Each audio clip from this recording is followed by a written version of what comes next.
get your plane ticket and show up? Good afternoon, everyone. Good afternoon. I'd like to call to order the February meeting of the Board of Early Education and Care. I want to thank you all for being here today, and I also want to acknowledge board members Kim Lucas and Jennifer James Price, who are joining us remotely and are with us on the phone. Before we move into today's agenda, I want to pause and acknowledge two important transitions for this board. First, I want to recognize Cheryl Travers, who is concluding her service on the board. While Cheryl is not with us this afternoon, it is important that we acknowledge her service and express our gratitude. Her commitment to this work has been steady and deeply rooted in service. She has shown up thoughtfully and consistently and kept children and families at the center of her perspective. We're truly grateful for her time, care, and leadership she has brought to this board. We wish her well all the very best in what is next for her, and we will make sure that she receives a small token of our appreciation. I also want to take a moment to acknowledge the guy sitting next to me. This will be Secretary Tutwiler's final meeting with us in this role. I say in this role intentionally because we know you're staying in the field and we fully expect our paths to continue to cross. Mr. Secretary, I just want to say thank you. You have commented more than once on my tendency to begin with gratitude, and I will not disappoint you today. When you began as secretary, you offered a simple but powerful framework to guide the work ahead: stabilize, heal, and transform. For those of us working in early education and care, that framing mattered deeply. It captured both the urgency of the moment and the long-term commitment required to build a system that truly works for children and families. You came into this role with deep expertise in K-12, and you were pretty candid when we first met that early education was not where you had spent your career. And yet, from the outset, you positioned early childhood as central to your vision. In your recent State of Education address, you said, and I quote, "Let me begin where everything begins, early childhood." Hearing those words matter. It signals to families, to educators, and to this board that early education and care would not be an afterthought, but foundational to the Commonwealth's vision for recovery and transformation. You also spoke about the very real progress underway, noting that, quote, "The transformation underway in early education is both real and lasting," pointing to the addition of more than 22,000 new childcare seats and universal preschool nearing reality in gateway cities. Your fingerprints are all over this transformation. Thank you. Thank you for saying that. Just as important has been your clear commitment to early literacy. By elevating literacy as foundational work and ensuring alignment across early education and K-12, you reinforced what we know to be true, that the birth to third grade continuum matters deeply, that connectivity across systems will benefit children for years to come. All this progress did not happen by accident. It reflects who you are. It reflects your consistent commitment to keeping early education and care at the center of the conversation, your trust and empowerment in the commissioner and her team to lead boldly, and your partnership with this board in moving this work ahead with clarity and purpose. There is, of course, more work to do, but because of your leadership, we are on the right path. The foundation is stronger, the direction is clearer, and the values guiding this work, doing right by kids and families, has been firmly set. For setting that course, for holding it steady, and for keeping children at the center, this board and I want to sincerely thank you. And while this chapter is closing, we're grateful that the work will continue to intersect.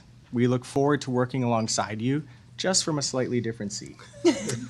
As a small token of our appreciation, we have glass apples for both you and Cheryl, a simple symbol of education and of the children and families at the heart of this work. They are small compared to the impact you've made, but they come with deep gratitude from all of us. Thank you, Cheryl, who I hope is listening, and thank you, Secretary Tutwiler, for your service, your leadership, and your commitment. We wish you both the very best in what's to come next. Thank you.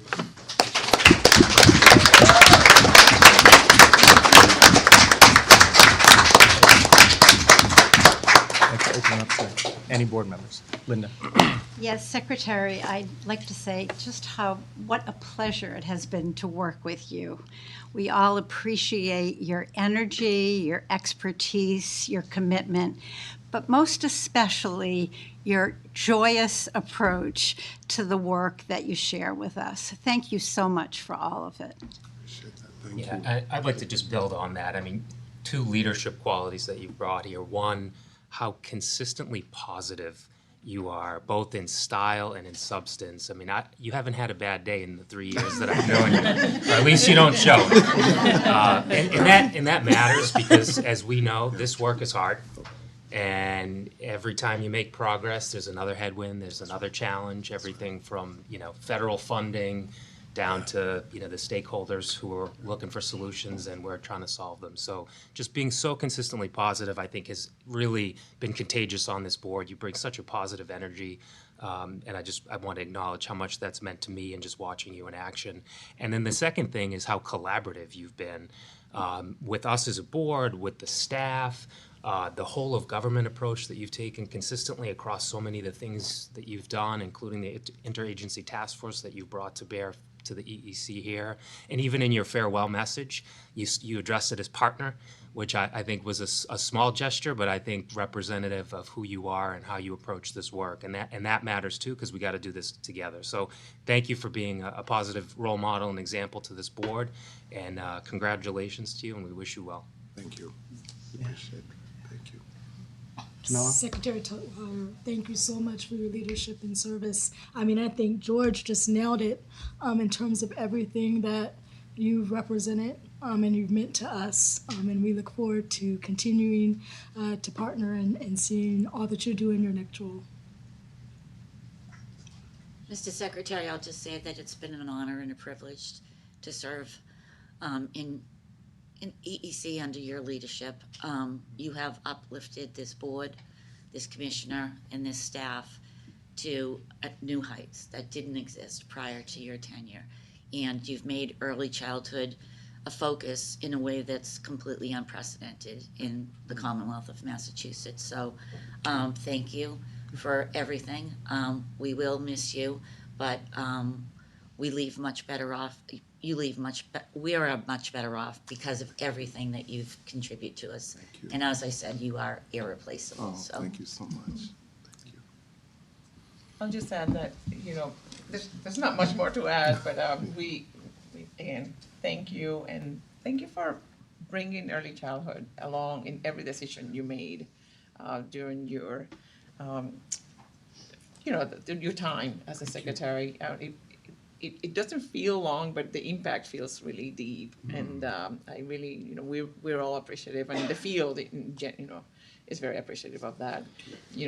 I am glad you are going to continue in a related field, and it shows your commitment to impact, and much appreciated. I look forward to hearing more about what you're doing. Thank you. I appreciate You still only get 3 minutes when you're on that side. Fair enough. I know. Yeah, I just wanted to say it's been such an honor to serve alongside you, and thank you so much for always putting kids first and thinking about their needs and approaching this work from a lens of true collaboration with the staff here, people across the Commonwealth who are working on this important issue. Thank you so much. I appreciate that. And I know Dr. Lucas is online and wanted to share some comments as well. Yes, absolutely. I'm going to echo what everybody else has said. Your passion and joy for the work has been incredibly infectious. I'm just so grateful for the opportunity to serve the Commonwealth alongside you and to get to learn from the way you model what public service can look like, particularly in creating safety and welcoming and belonging for all of us and for all the children, families, and educators that we serve. And just a big congratulations on your next steps and a big thank you for your leadership.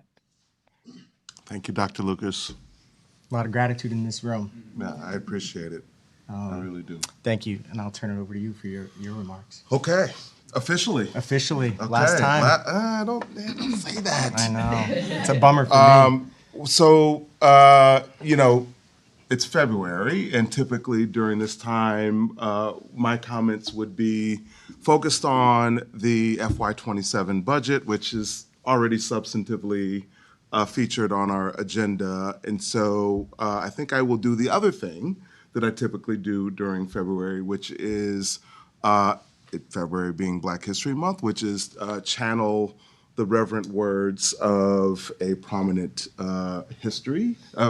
prominent figure of history. And I thought I would go with today someone named Zephyr Woods. Has anyone heard of Zephyr Woods before? Oh, I see a few phones.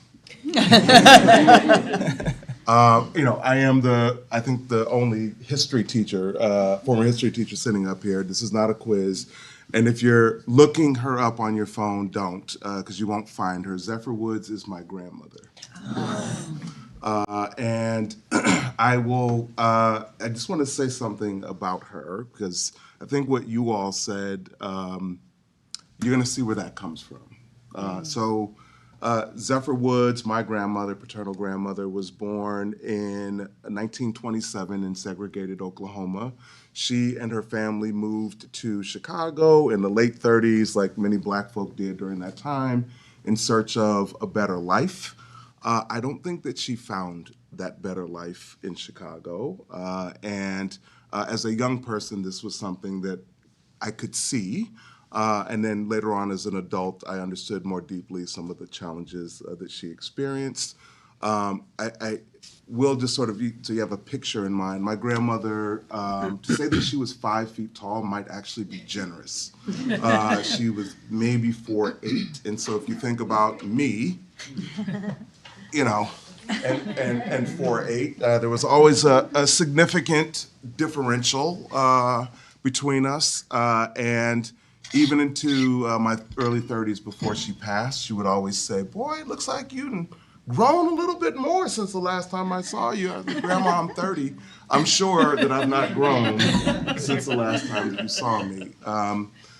But inasmuch as we all knew that she had a hard life, there is something that she used to say frequently to me and to my older brother Tim, to all of her grandchildren. And frankly, I used to hear her say it frequently to people who would come and eat, because my grandmother was cooking all the time, and people from the neighborhood would just come eat there.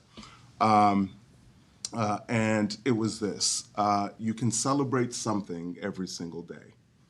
And for a person whose life was what it was, challenging, strifes around every corner, for her to find joy and peace, to see progress amid all of that, was really powerful for me and my family. And so I always celebrate something every single day. And I lift that up in this moment. Turn those cameras off, because I have 3 children and they will be embarrassed that their father was getting weepy on TV. I share that now because despite all the challenges that we know exist in this moment, despite all of the complexity that we've navigated together, I think that we're witnessing something that is really meaningful. We're at an inflection point, one where the decisions that this board makes, the leadership of this agency, and the strength of both collectively will ultimately shape the arc of opportunity for young people and families for decades to come. Now, I've only been here, as you mentioned, for a short time, 3 years, 1 month, and 7 days. And together, this board, this agency, I think we've faced some difficult moments, but we've done so with clarity and conviction. We've leaned into collaboration, as has been said, rather than retreating from challenge. And without question, always, always, always, and this means so much to me, we've centered children, families, and educators with integrity and with intention. That alone, in my humble view, is cause for celebration. We still have business today. We've got a meeting, my last meeting, and I'm still on the job until Friday, when I will sort of reclaim my first name as Pat. I will no longer be secretary. I will humbly hand that over to my colleague for a while. But I don't want to let this moment pass without expressing my deep gratitude to my board colleagues, to you, Paul, to you, Commissioner, and your incredible team. Thank you for the privilege of working alongside with all of you. And to the early educators and advocates who might be watching, your work is foundational, it is transformative, and it is essential. It has been shaped, I have been shaped by your leadership and humbled by your commitment. Please know that your efforts matter to our children, to this Commonwealth, and to me personally. Thank you. This has been the professional honor of a lifetime. That is all.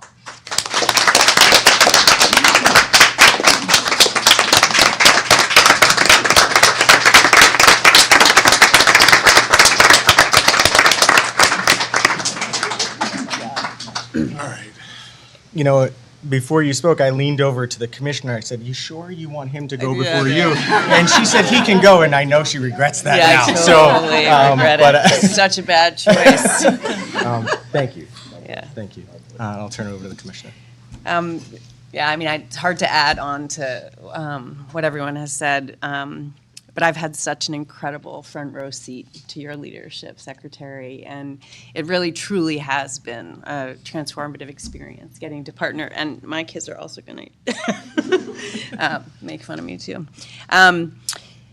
You know, we started out this work together and had the opportunity to really share what early education and care could mean to the Commonwealth. And, you know, the Secretary basically refused to attend any event where early childhood education would not also be represented, whether it was our graduation council or higher education or a task force or a workforce event.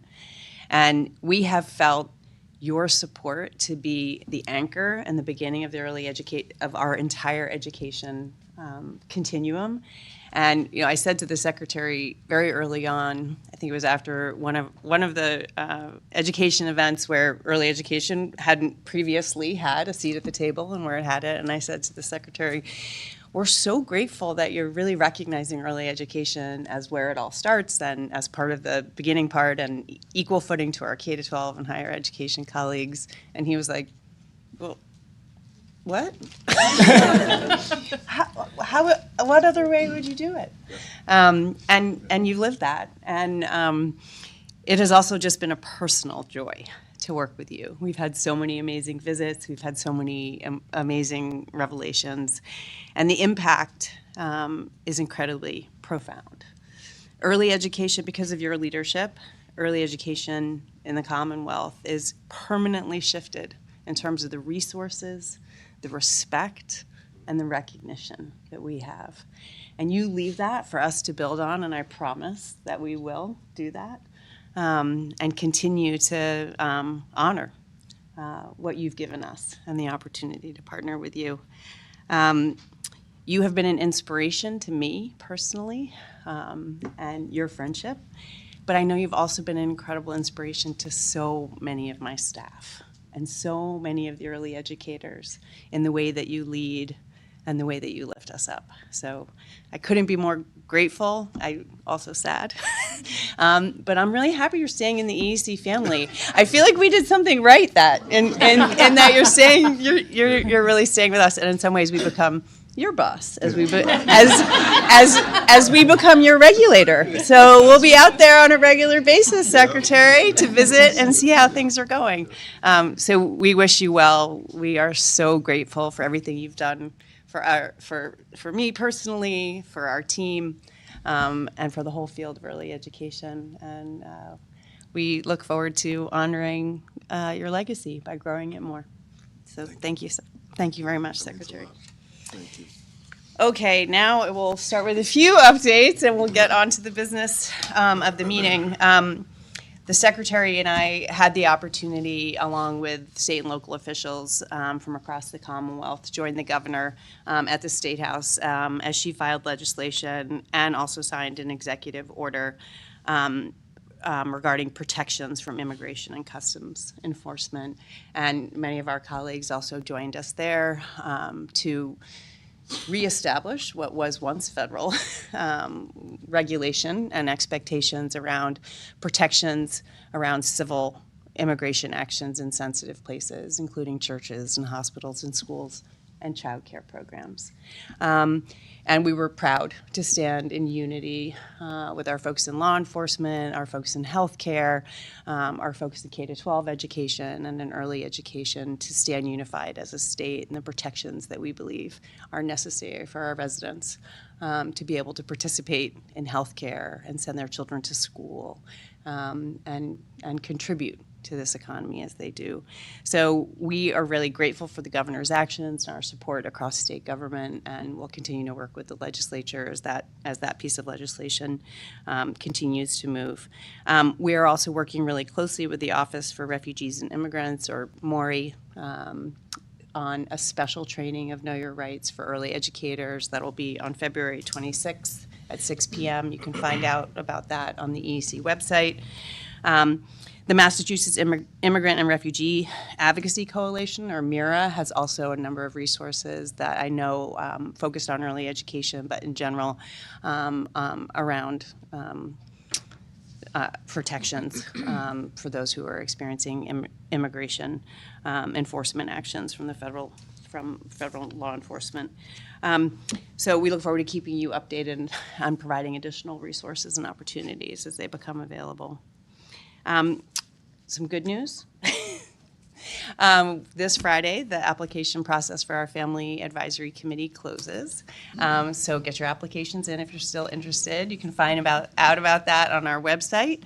At last count, we had over 200 applications for folks who want to participate, and I think that is absolutely a testament to the work that this board has done, you, Secretary, and to the team here that parents and caregivers would like to be part of this work.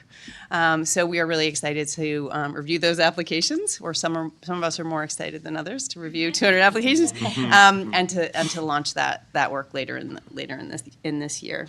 And then a very small but important administrative and technical for the board, but also for the members of our community, that our entire state is making a shift to a new statewide accounting system. And so this means all the payments that get made through Child Care Financial Assistance or C3 or other things are affected by this shift. So we've been preparing for it for months. I know the whole state has, and we are not anticipating any problems, but there will be a week of downtime. So it closes this Friday, the 13th, and we'll reopen on the 23rd, of February. And we just ask for people's patience during this time and make sure people are aware that there will be this downtime. And then hopefully the new accounting system will be up and running and be more modern and effective for all those involved. Okay, and we will be, our March board meeting, we will actually be in Quincy, and we'll post more details about that as we get closer to the date. Okay, that concludes my updates, Mr. Chairman. Great, thank you. We will now move to the public comment portion of the meeting. I'd like to call up Amy O'Leary. And as Amy comes to the table, I do want to acknowledge that we have received public comment by email, and it will be distributed to the board after this meeting. Amy, welcome. Well, thank you. Thank you. It's great to be here, Mr. Secretary.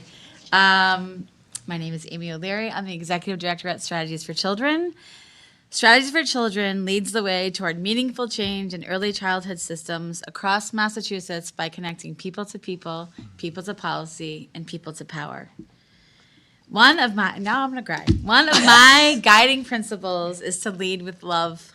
Sometimes this can be perceived as soft and mushy, but I disagree. Love is fierce and love is powerful. So much of our work at Strategies for Children is built to support, to include, to listen, to see, to connect, and to celebrate. We love a celebration. And two things can be true. I can be here to celebrate and honor you, Secretary Tutwiler, and I can be sad to see you go. And I off script, I want to thank you for your comments, that looking directly into the camera and speaking to the early educators across this Commonwealth. I remember the first time I met you in person. It was at the Rennie Center Condition of Education report release in January of 2023. I had just finished doing the 9:30 call in the coat room, and after the program, you were walking down the center aisle, and I walked right up to you, and I shook your hand, and I said, I'm Amy O'Leary from Strategies for Children. And you said, hello, people have said I should talk with you. And I said, great. And then I invited you to the 9:30 call. And you said yes. And we scheduled you to come on March 2nd in 2023. And it turned out that morning you were scheduled to be on our call. You also had to be somewhere with the governor. I mean, it was only your third month in. So like many of our 9:30 callers, you had to multitask. I remember you zoomed in from a space that your team had secured, quietly talking to us while the event was happening in the other room. Instead of canceling and rescheduling, you kept your commitment to us. We invited you to attend many more 9:30 calls, including our 4th year celebration with Governor Healy, which still is our highest attended call with over 450 people joining us. You attended our receptions for reflections for our advocacy network for early education, early childhood, and interviewed on our in Early Childhood blog. And you always said yes, and you didn't just come for 10 minutes. You stayed the whole time. And I've come to get to know you and see your leadership in action, and it has become clear to me that this is not what you do. This is who you are. And I have to tell you the impact I have seen on all the people that you've touched through your actions, and it's powerful. Your passion, your commitment, your insistence on listening to the people who are working directly with children and families every day, and the joy that you bring and help to inspire in others. You have developed so many strong connections in the early childhood community. You visited programs, listened carefully, shared your passion, and welcomed everyone into this world of policy making. Your mantra of stabilize, heal, and transform has become guiding principles for all of us. In February 2025, you were scheduled to come back on the 9:30 call to share an update from the interagency task force. When the date came, the report was not quite ready. And again, you did not cancel, you showed up.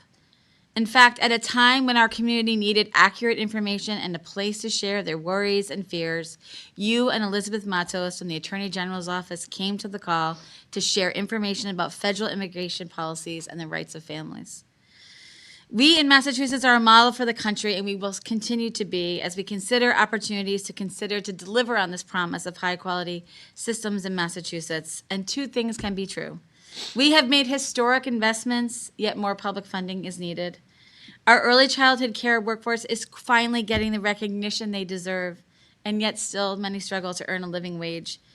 Educators are completing degrees, apprenticeship programs, trainings, and programs aren't always able to reward these advancements with higher pay. Many people are living with fear and worry and anxiety, especially in the communities that we serve. And as my colleague Neri Garcia reminded me, when we come together, it is a reminder that the challenges we are facing as a country are not destroying our individual sense of purpose and care for each other. Hope, collaboration, and innovation are ingrained of who we are and all that we do. We must celebrate progress and double our efforts to continue the work. Secretary Tutwiler, thank you. Thank you for your leadership and your vision of what could be. Thank you for every Zoom meeting, every phone call, every event, every early childhood program visit, listening session, cabinet meeting, press conference, board meeting at all 3 education agencies, 9:30 call, reception for reflection. And there's one thing that we won't be losing is your friendship. We wish you best on your next chapter, and I will most certainly be inviting you back to the 9:30 call in your new role. Thank you. Thank you so much. Thanks, Amy. No clapping at public comment. We're breaking all the rules, crying in state government, clapping in public comment. We'll break all the rules for you, Secretary. Is anyone else here for public comment that I might have missed? Great, thank you, Amy. We have before us the minutes of the January 14th, 2026 board meeting. Are there any additions, corrections, or edits? Hearing none, I would make a motion to approve the minutes of the January 14th, 2026 board meeting. Can I have a second? Second. All those in favor say aye. Aye. Opposed? Say nay. Any abstentions? Jamel, I think, great. And then the minutes of the January 14th, 2026 board meeting are approved. And now I will turn it over to the commissioner for our first main agenda item. Great. Well, maybe nowhere is the impact of the Secretary's leadership and the Governor's commitment to early education and care as clear as in our budget, which has increased by nearly double over the last 3 years during this administration. And I'm really pleased to invite Eric Hansen and Crystal Lanton up to share some of the highlights of what's in the governor's House 2 budget proposal for FY27, which is a fantastic start for the Department of Early Education and Care, and in no small part due to the advocacy and leadership of you, Mr. Secretary. So we'll ask Eric, who is our Chief Financial Officer and also Acting Chief Operating Officer, starting to appreciate what having two jobs might look like for you, Eric, and Crystal Lanton, who is our Budget Director. And I just want to recognize this team for their work, and I know they'll recognize their team who's here as well, in communicating the needs of the agency and making sure that our colleagues in the administration and finance and the governor's budget office understood the needs of the agency. And I think, the advocacy of our community and the work of our educators and providers across the Commonwealth have demonstrated the importance of these investments. And this is a very strong start to the budget process for us, continues growth and expansion, and allows us to sustain many of the critical gains and investments that we've made over the last several years. So turn it over to you two to walk through the details. All right. Thank you, Secretary and members of the board. This is a very strong start to FY27 budget process, as Commissioner has mentioned, and focuses on key areas of investment across different programs, notably CCFA, CPPI, and Gateway to Pre-K, as well as our C3 program. I want to take a minute to thank Crystal Lanton, our budget director, and her team, Paul and Matt, who helped build this budget in partnership with our business partners throughout the agency, as well as the Secretariat level of Education and Administration Finance. I'm going to turn it to Crystal to walk us through the details. Good afternoon. I'm Crystal Lanton, EEC's Budget Director, so it's my pleasure to be here in front of you all to present to you guys the fiscal year 27 budget updates. Okay. So before going into the highlights of what was included in the fiscal year 27 budget, I want to familiarize or reacquaint you all with the budget process and essentially where we are. While we are more than halfway through the fiscal year 2026 spending, midway or January is when development for fiscal year 2027 occurs, which is to start, the budget is to start July of 2026 and end in June 2027. The first step in the budget process is the release of the governor's budget, which happened 2 weeks ago on January 28th. And it outlines essentially the governor's goals and initiatives for the fiscal year. That came out, again, 2 weeks ago. That was the first step. And then the next process, or the next step in the budget development process, will be for the House of Representatives to take on this governor's budget and then debate and propose their own iteration of the budget. This will occur around April time. And then once the House of Representatives make public their budget, it then gets passed over to the State Senate. The State Senate will then take on the governor's budget and debate and propose their iteration of the fiscal year 2027 budget. This will occur in May, around May time. And then once all three budgets are made public, the governor's budget, the House budget, and the State Senate, the State Senate and the House of Representatives will convene together on what we call the conference committee and propose a conference budget, or what I call the happy medium of the budget, to propose to the governor. And then the governor will take on this budget and either agree or veto items, and then eventually become the final budget for fiscal year 27. This will occur around June and July time, but right now we are still in the first step, which is the governor's budget, and the next couple of slides will cover the highlights specifically for EEC. So before I go into anything, I do want to say for vocabulary purposes, House 2, H1, governor's budget, governor's proposal, they all mean the same thing. So if I say those terms interchangeably, they all mean the same thing.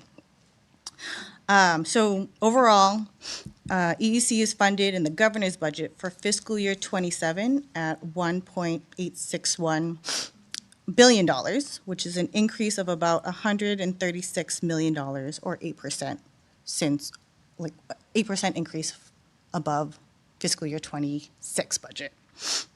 These investments in the EEC's budget that I'm about to cover meaningfully support continued progress on the goals of the Gateway to Pre-K initiative. So the first big investment that you'll see is our Child Care Financial Assistance, or CCFA, which is our caseload budget. It's our biggest program and the biggest investment, and it's invested at $1.22 billion. This is an increase of $133 million from the approved fiscal year 26 budget. This is serving all of our income eligible DTA, DCF families. This $1.22 billion investment annualizes or absorbs the fiscal year 26 fair share line items, which also includes the $20 million in rate increases, which you will all vote on today. This fiscal year 27 amount also includes sustaining current and any potential caseload growth in EEC caseload that we might experience in fiscal year 26 due to continuity of care in our income eligible population and any potential realized growth in our DTA and DCF populations as well. This $1.22 billion investment also accounts for any potential growth that might occur in fiscal year 27 as well.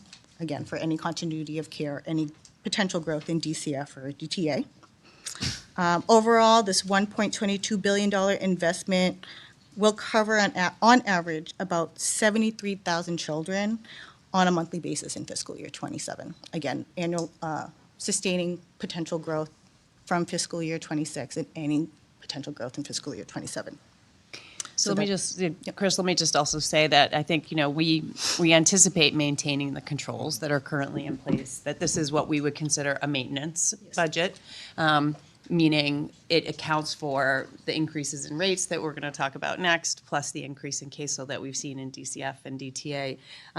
We don't anticipate being able to open additional access at this time, but we are monitoring it extremely closely and trying to see if there's greater dynamics in the caseload that would allow us to open access. We would do that as quickly as we possibly can.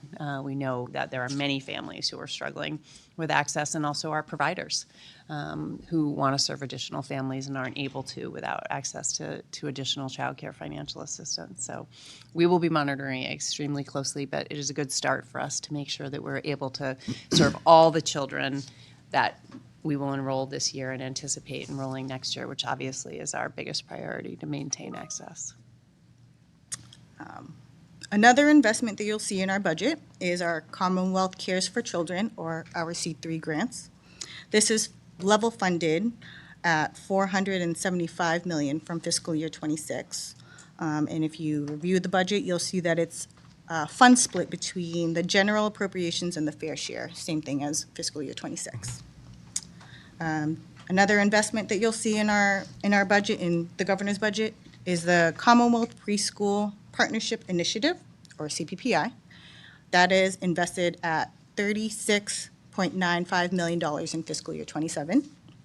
This $36.95 million also includes $5 million for the Summer Step Up program, and also includes $11.5 million in increase from fiscal year 26 for any CPPI expansion. And that will be for any potential gateway cities or expansion of current CPPI grantees. So this funding, I'll just add a little commentary on it too. So we anticipate that this funding, should it get supported through the House and the Senate, would allow us to be in all gateway cities by the end of this calendar year. So at least with planning grants and implementation grants in the communities that we're already in.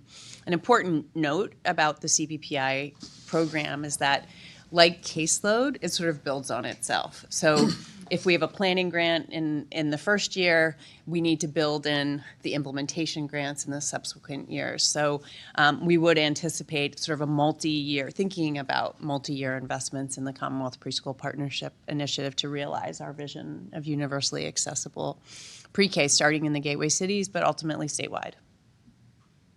And then again, this is split between the general appropriation and the fair share revenue.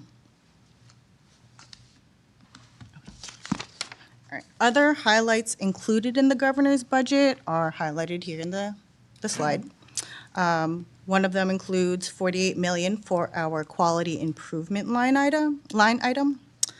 This line item funds our child care licensing staff and a large number of our quality improvement contracts for professional development for our educators, as well as IT modernization for our child care financial assistance, such as the educator portal. This is an increase of $2.7 million above fiscal year 26, but this funding brings our funding back up to our fiscal year 25 approved budget levels. The board will recall that in last year's final budget, what we consider sort of an error resulted in a fairly significant decrease to our administrative funding.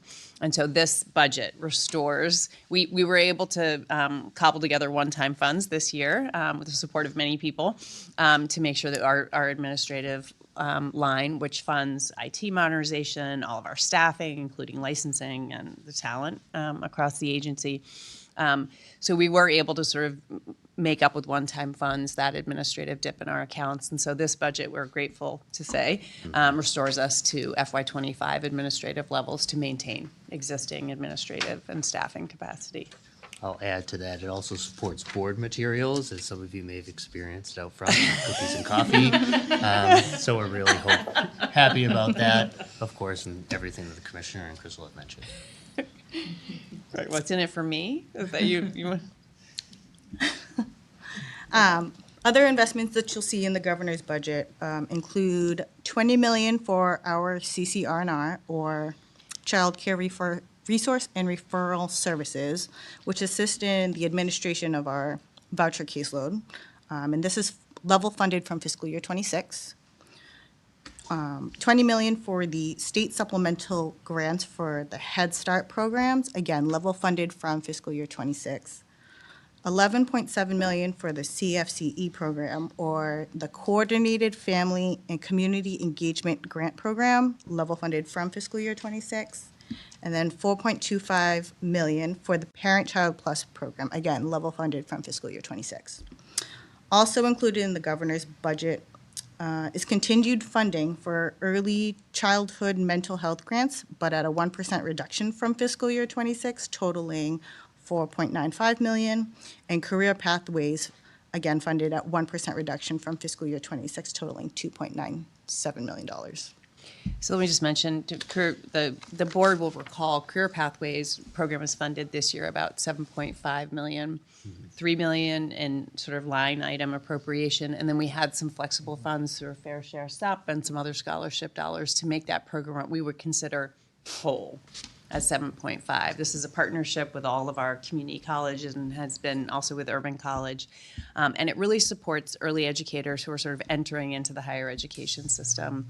The initial reduction in this program was thought to be able to be made up with free community college, but we really have been able to understand that this is serving a unique population, many of whom are not yet enrolled or taking multiple classes, which are the requirements for free community college. So this is sort of a pathway in and comes with supports and cohort management around the early education. So it's providing a unique support within the higher education community that we have felt is really important to continue to support over the years as well. So we don't have flexible funds to make up for the reduction that we're seeing here, but we will continue to work. This is a high priority item for us, so we'll continue to work to try and identify ways to make it whole. Okay. And then this slide just summarizes the House 2 budget by program and then the total amounts. And then I just want to end or close on this last slide, which shows the comparison to the approved fiscal year 26 GAA, or final budget from fiscal year 26 with the notes that I mentioned in the past highlighted slides. I also included in this slide the EEC capacity building line, which is the fiscal year 25 fair share supplemental that was approved in fiscal year 26. And included in this EEC capacity building line, or the fair share supplemental line, is the rates for fiscal year 26, which you guys, again, will vote on today, as well as $8 million for child care, specifically for the early childhood educator program. So overall, I'm very pleased with the budget that the governor proposed for fiscal year 27, specifically for EEC. I think it reflects her commitment and alignment with EEC and where the agency is like headed and going, so.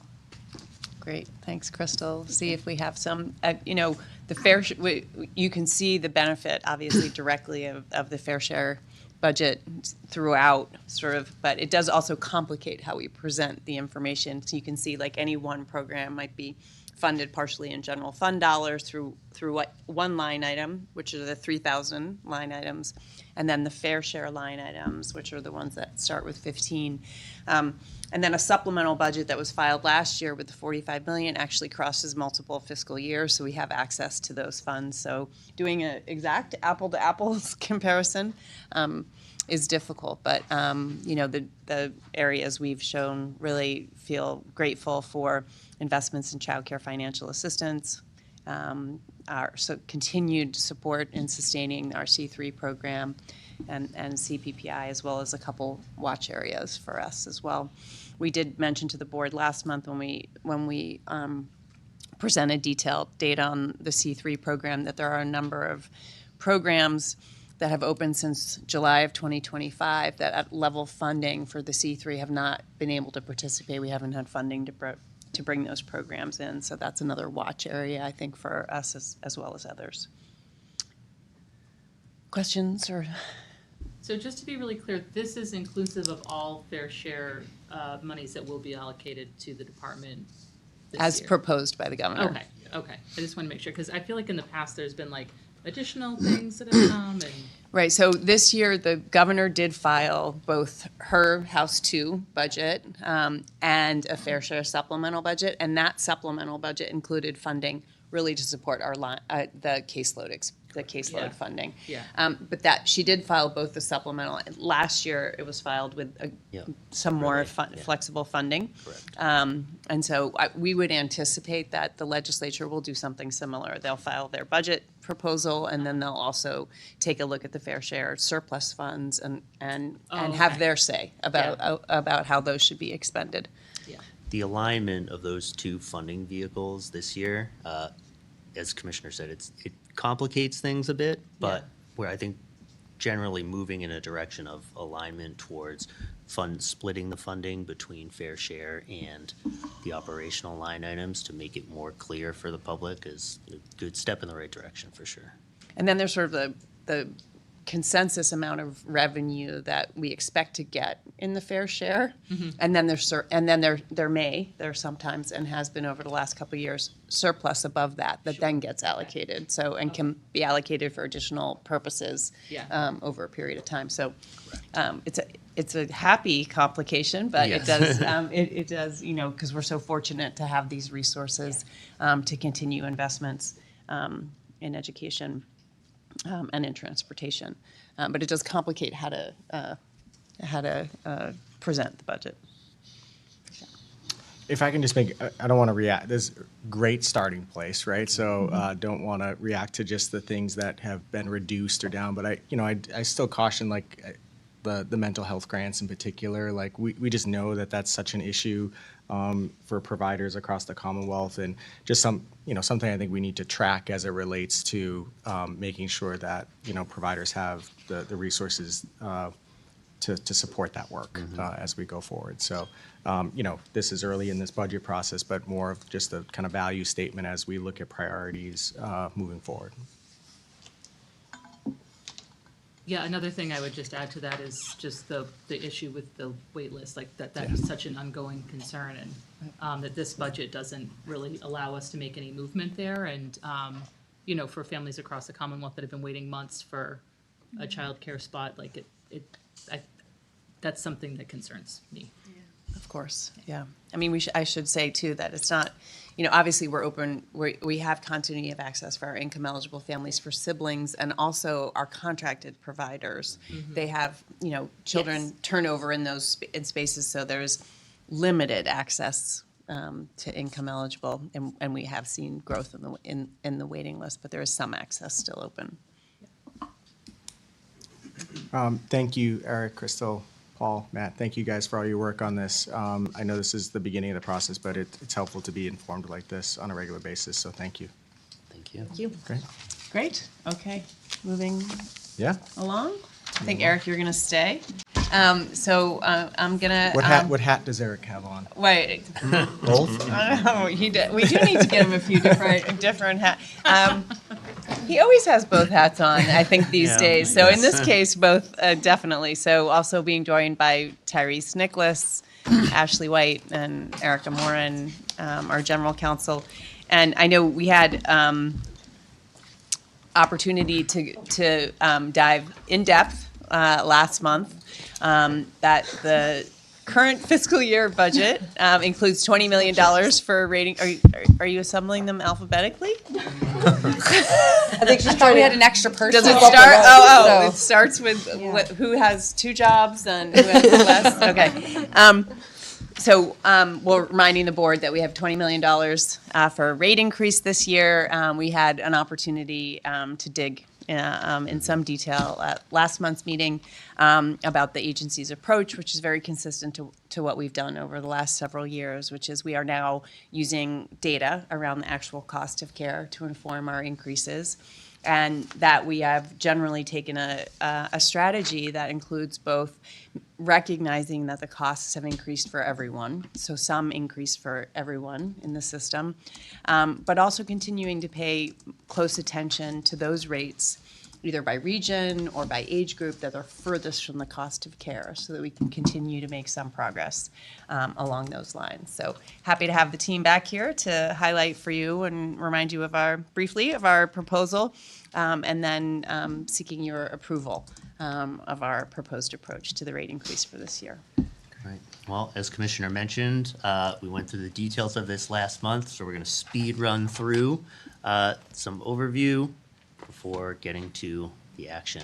As you all know, our child care financial assistance rates are based on program type, age, location, etc.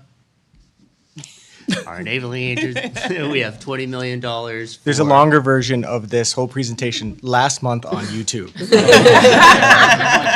It's really dying for the detailed version. Yes. It exists. The full Yeah. version. Yeah. The secretary was saying earlier that one of the pleasures of joining the EEC board meeting is the enthusiasm that the EEC team has for the work that we do and in sharing it with the board. So. This slide here just recaps the across the board increases as well as the cost of care increases that Commissioner overviewed as part of this proposal for your vote on. And then this next 2 slides just highlight the areas where we are going sort of above and beyond the across the board. So you'll see those in orange here. And as a reminder, we're focusing a lot of the resources on some of our preschool rates that have fallen below the cost of care. And then same slide for our FCC rates. Again, the orange dictates sort of where we're going above the across the board and focusing primarily on our over age 2 rates. And I would just note that we were notified today that the FCC union has ratified the proposal here. And this just sort of puts it all together in a table in a different way. So these are our FY26 proposed rate compared to FY25 with the change, year-over-year change to the right of that. So instead of the dollar figure, it's the percent change. And I'll mention that, as we talked about last month, we see the sort of rate reform as a journey. And each year we hope to be able to make additional progress, but we are continuing to study the cost of care. We are working on a family child care model, which would fine tune how we represent costs for family child care. And we'll continue to study that and continue to make progress. But we do definitely see that this will be multi-year, multi-investment path to really reaching the cost of care. And it may be rates is part of a broader strategy, which includes C3 and other kinds of financing to really help programs be able to pay their staff and maintain financial stability and viability. All right, and so this is just laying out again what we have put on those previous charts. Basically, it explains both for center-based as well as family child care providers. There'll be a 0.5% across the board adjustment, and then it notes the specific targeted increases on different regions and different types of populations for center-based and family child care, and that the rate increases will be retroactive to July 1st, 2025. So the vote is before you all. The Board of Early Education and Care hereby approves the department's recommendations for implementing fiscal year 26 child care financial assistant rate increases.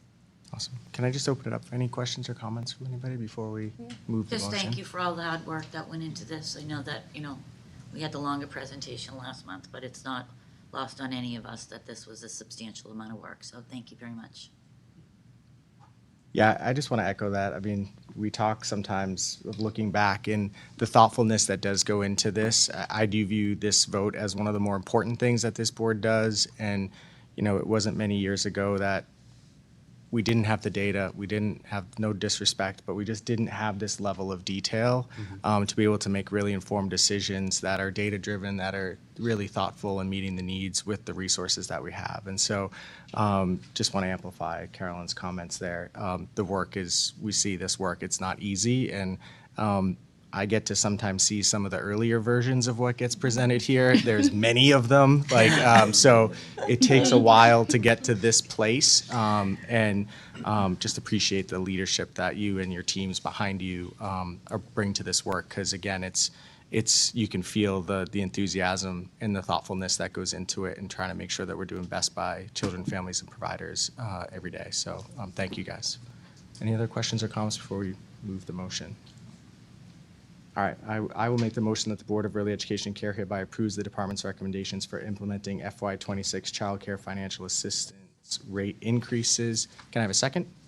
Second, Nikki. All those in favor say aye. Aye. Opposed? Great. Thank you, guys. Pass Well it. done. Thank you. Yeah. Take a break yet? And with that, we'll take a 10-minute break.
Thanks for your patience.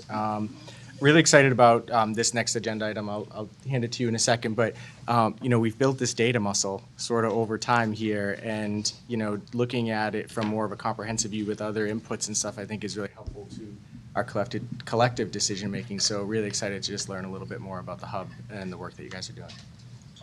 Great, thank you, Mr. Chairman, and I'm very happy to welcome up Amy Checkaway, who is a Deputy Commissioner here over research, data, policy, and project management, strategy, innovation, and also Adrian Murphy, who is our Director of Data Analytics, and to welcome Sam Ribnick, who is the head of our E2C Data Hub. And perennial questions have perplexed us about what the experience is for children from all the way from early childhood up through career.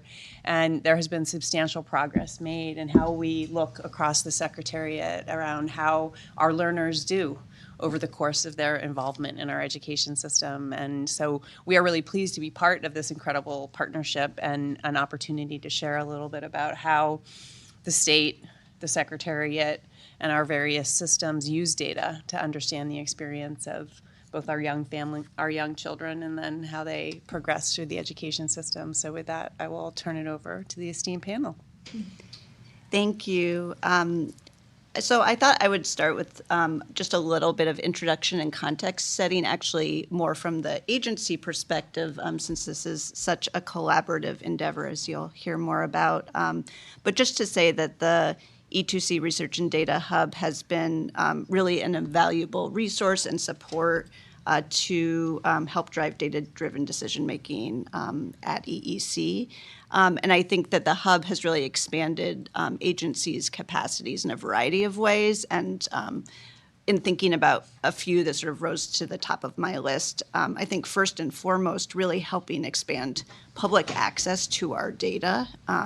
I think the hub's focus on data transparency and really putting data in the hands of folks who want it, including the public at large, really helps to empower and enable both researchers, but also of folks in programs and communities to answer their own questions, which is so important. I think also appreciating the interagency connections and consistency, as you'll hear more about. I won't go into the details and steal all of the content, but we have at EEC really benefited from that, as well as a research advisory council that the E2C Hub has set up, which includes a really amazing group of folks who are both researchers and analysts who all have experience using Massachusetts education data, again, across the lifespan. And I think last, just to recognize that E2C has provided resources for us to have embedded staff to really focus on our own research and data priorities. We're currently leveraging that to really build out core data governance infrastructure and capacity, as well as some of our research infrastructure.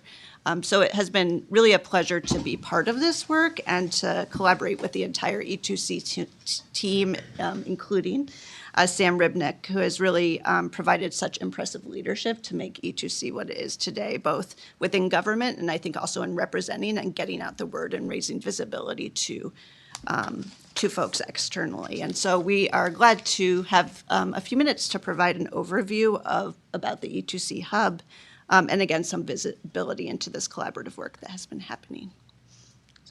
Great. Thank you, Amy. Thank you, everyone, for having me here. My name is Sam Ribnick. I'm the Executive Director for the Education to Career Research and Data Hub, and I'm going to talk with you all about it today. But the good news is it's also something that you can go and use yourself.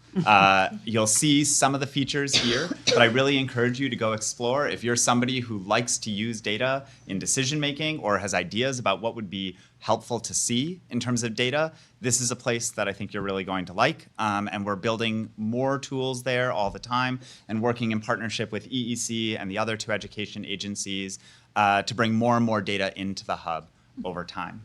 I actually am thinking about seeing Secretary Tutwiler here when he first came into the role. I had an introductory conversation with him, And I remember that he said, yeah, in my previous jobs, I remember having to go and download spreadsheet after spreadsheet, and this was not the easiest way to get data.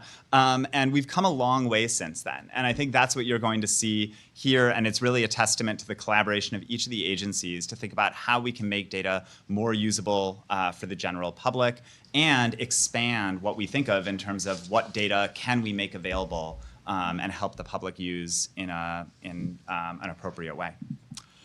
So this is intended just to be a picture, and this is really only a fraction of the many, many different types of data that exist throughout state government. And one of the things that we hear in talking with researchers is people say Massachusetts really has high quality data. And that's something that I think researchers appreciate, policy people appreciate. But then the corresponding flip side that I also often hear very immediately after that is, but there's so much, it's hard to know where to begin, it's hard to get a handle on it. And so part of what we're doing with the Education to Career Research and Data Hub is trying to be a front door for data, for everything related to education. And I think over time, hoping to include more and more from the career side of things. Right now, that's a bit limited. We're a much closer partnership with the education agencies.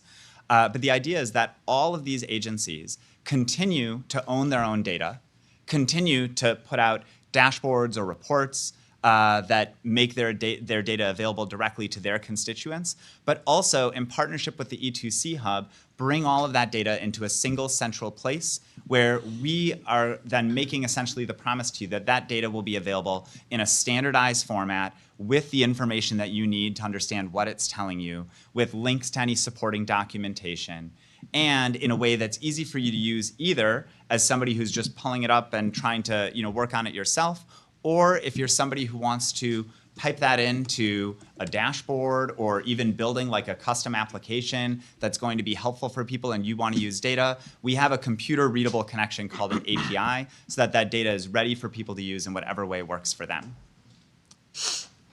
So this here is just a view of the home screen for the E2C Hub. As I said, our hope is for this to be the front door for data. And so it sits alongside the important work that agencies are doing on data. It's not a replacement for, but it's sort of a consolidator.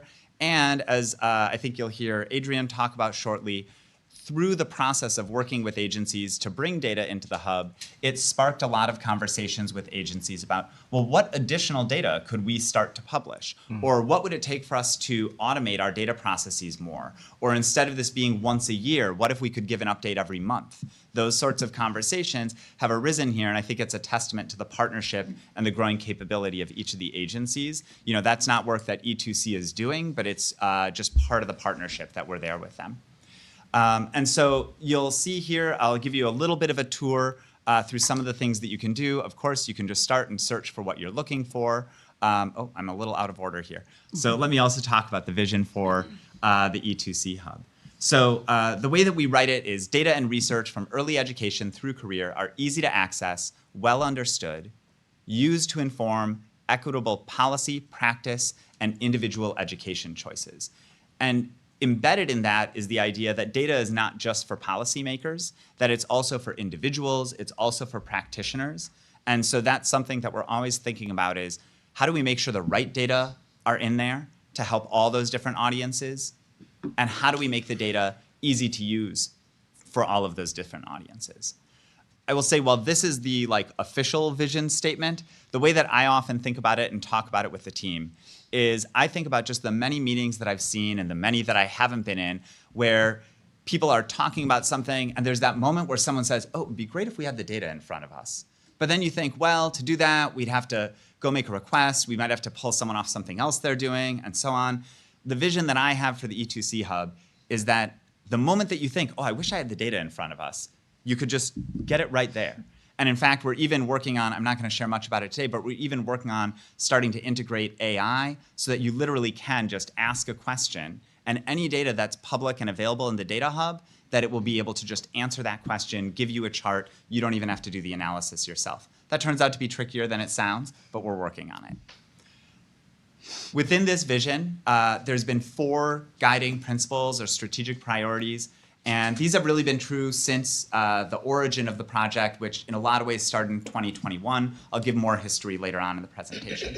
So part of it is building this shared ownership across agencies. And we now have a governing group for the E2C Hub that engages members from each agency and, in fact, a board member from each agency. And so Kim Lucas from EEC is the board member who participates.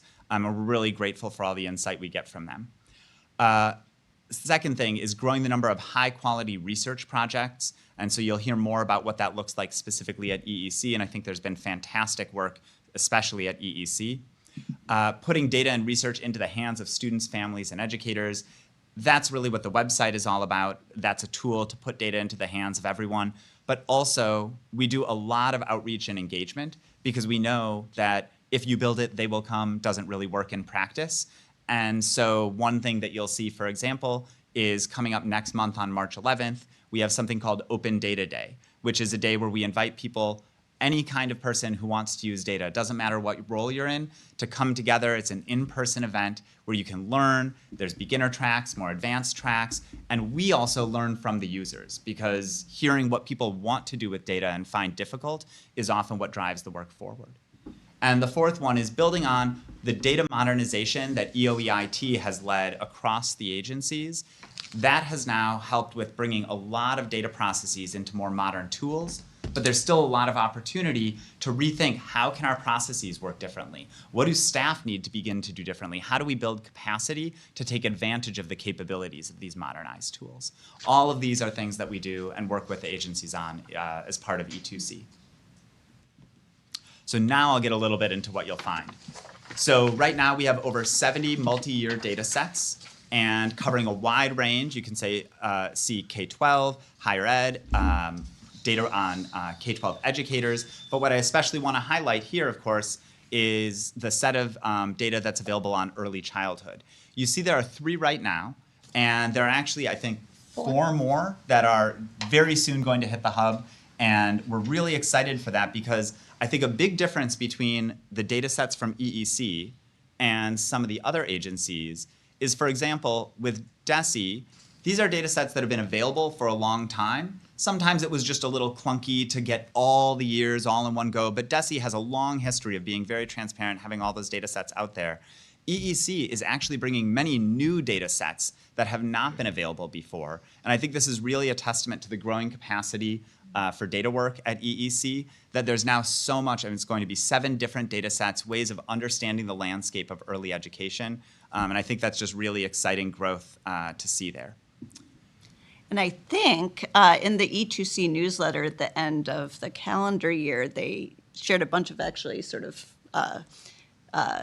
data points about E2C, and one of our data sets was, I think, the most downloaded of any of the data sets, which really demonstrates the appetite for folks who are That's looking the enthusiasm to... we were talking Exactly. about. Now, one thing that we've also learned through the work on this project is that not everybody wants to fire up Excel or Tableau or start doing the analysis themselves. Maybe they don't have the skills, maybe they don't have the time.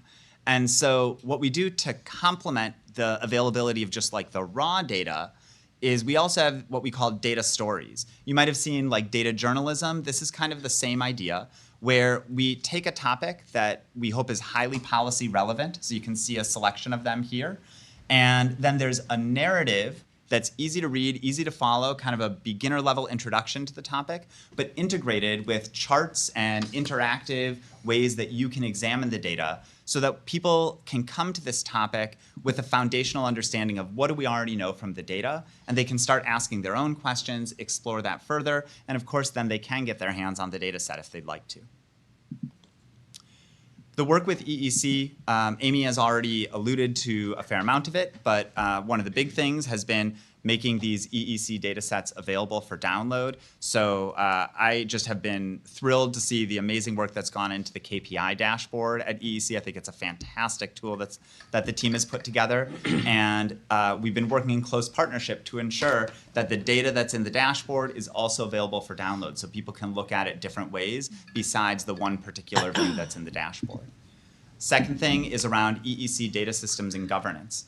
So data governance, I know this is a topic that a lot of people's eyes glaze over, but what this means in practice, this is something that we're doing at each of the agencies working in partnership, is really just trying to think strategically about how do you organize your data so that, for example, when a question comes in, an analyst doesn't have to spend a lot of time figuring out which one is the right source to use for this, doesn't have to spend a lot of time saying, if I give this data, is this going to be in sync with the data that was given the last time someone made this request?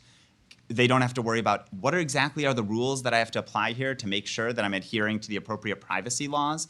All of those things are figured out and built into the system, and that allows people to do better work faster. And so that work is underway at EEC and at DESE and at DHE.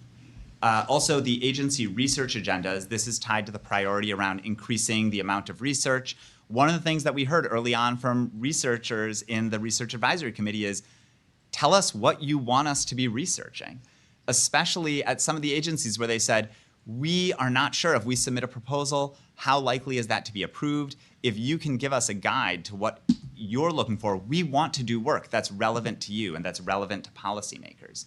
And EEC actually, I think, has already had that plan in place. And thanks to Ashley White, who you heard from earlier, led a process to engage with researchers and other stakeholders and have put together a fantastic research agenda. Actually, the EEC first research agenda ended up serving as a template for Department of Higher Ed. And I think that really is a sign of the great work that EEC did, making that very easy to understand and read through.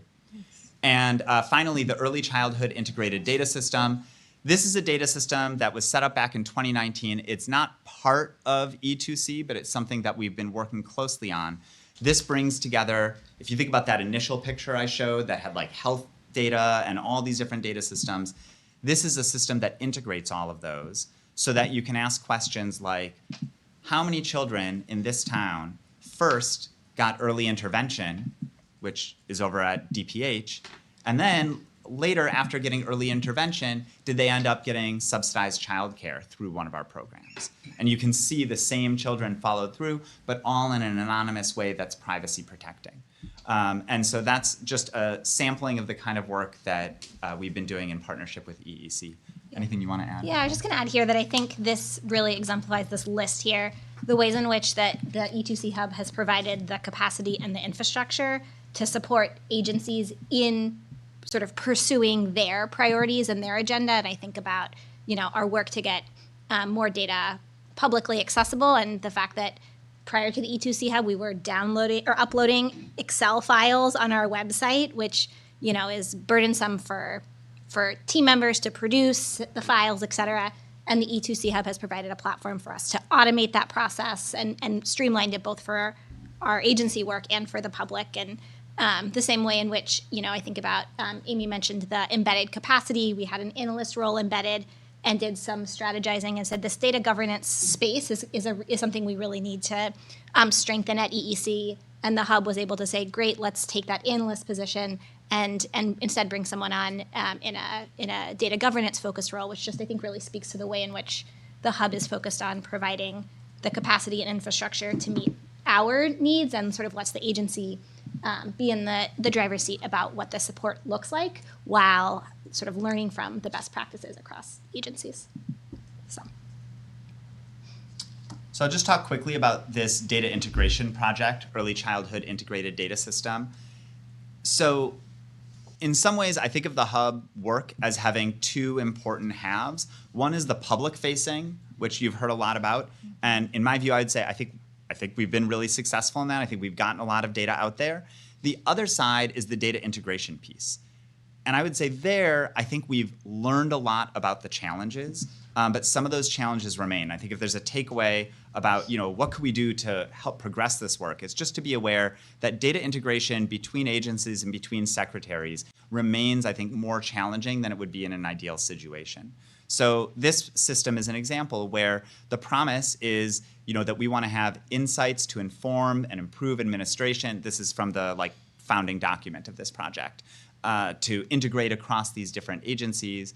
What we found in reality is that even once the data are integrated, the rules about who can access what that had to be put in place for each agency to be comfortable taking part have made it difficult to actually use the data, even for the agencies that are participating.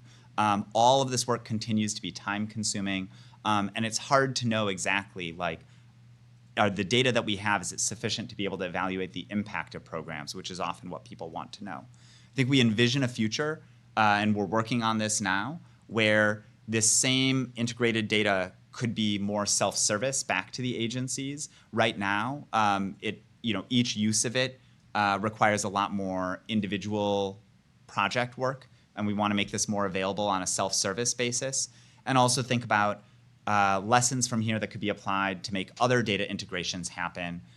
So for example, EEC has talked about being able to look at the early education workforce. If we could connect that to earnings data more generally in the state, you could say, like, where do early educators come from? What jobs did they have before? What jobs are they going to afterwards? Do they take a pay cut when they move into EEC? Do they take a pay cut when they move out of EEC? Those would be questions that you'd be able to answer. But right now, that data integration, I think, remains challenging, and we don't see a direct path to get there. So I think that's something to keep in mind. So I said I would talk about the history. I'll just give you the very quick overview of this. The story here is this work really rests on a foundation that goes back even farther than 2021. All the way back in 2011, DESE began applying for and securing funding from the federal government under something called the Statewide Longitudinal Data System Grant Program. And for 10 years, really led the way building up a longitudinal data system for the state. A lot of what you've come to see and love, especially when you're looking at DESE data, is all powered by some of the work that happened under those grants. And then in 2021, there was an additional grant awarded, and the focus there was to say, let's make this more public-facing. Let's make this more policy relevant. And so that was what I call the E2C startup phase, building the team, figuring out what are we actually going to do. And that took us through the first few years. But at the end of that time, the federal grant had come to the end of its period. And so the question was, what comes next? And we were fortunate that the Executive Office of Technology and Security, I'm not going to get the two S's right. Can someone help me? Technology, Security Services. Yes, services, thank you. EOTSS supports IT projects at agencies through a capital investment program. They saw a lot of promise in that work and actually made a larger investment than we had under the federal grant for a 3-year capital period to really build up what was possible here. And so right now, we use the first year of that in FY25. We thought of that as like design of the future state. Where do we want to get to with this period of heavy investment? During FY26, where we are now, and next year, we'll be working on the transition to that future state. And so that's a lot of what you see coming online from EEC and the other agencies. And there's still some questions about what will the steady state look like at the end of that capital period. We don't know what would the next funding look like, what will the aim of the project in that next phase look like, what things do we need to sustain, and what will be required. Those are all things that are under discussion from the leadership group that we have, which, as I said, cuts across agencies, includes board members, and so we're in the process of working through that right now. So if you want to learn more, as I said, this is a site you can really go to and use. You got a little view of it here. Something you may also want to check out is we published an annual report this year. We felt that during the period of capital investment, as an act of transparency, we wanted to really show people what's been accomplished with the money that was invested. So the annual report is really good. It's only 8 pages, and it's really written for a general audience. Don't be scared. So if you want to learn more about the Hub, I encourage you to check that out. That's a great way to do that. So thank you very much. I don't know if I'm taking questions now or if I'm handing off to you. Sam, thank you. I have a question because the first slide sort of was emblematic of the interagency task force, right? You've got lots of places in government coming together. I am curious, and I know there's resources and stuff, but I couldn't help but think about like housing, transportation, like maybe in the K through 12 space, like could you draw a hypothesis that chronic absenteeism might be lower in communities that have free public transportation versus pay, like how do you start to overlay even more on here to better understand what's the experience that families are having on the ground in their communities even beyond, we know that education doesn't sit in a silo. Like, there are multiple factors that can impact a student's education journey. So I am just curious about sort of that, even beyond, there's a lot here of like within the secretariat, and I see workforce, but like, and I saw on that map, there's some stuff in the corners with some other agencies, but I think that stuff is really important to get to the data stories that you talked about, right? That are happening in communities. So I'm just curious if you have thoughts on that. Yeah, and do the. So I can address a few different things you mentioned there. So first of all, the interagency task force, that's not directly, it's not the same as this project, but we've been in collaboration with them at times. And I think there are some data integrations between DESE and EEC that we've helped partner on that are very directly relevant to the interagency task force. To your point about linking in these, I don't know if I should say like farther flung data sources, but relative to education outside of that secretariat. Some of that does happen on an ad hoc basis. So like DESE, for example, has a number of data exchanges with agencies, related to like in DCF and related to other government services to be able to exchange information on individual students. And that's data that can then be used for research.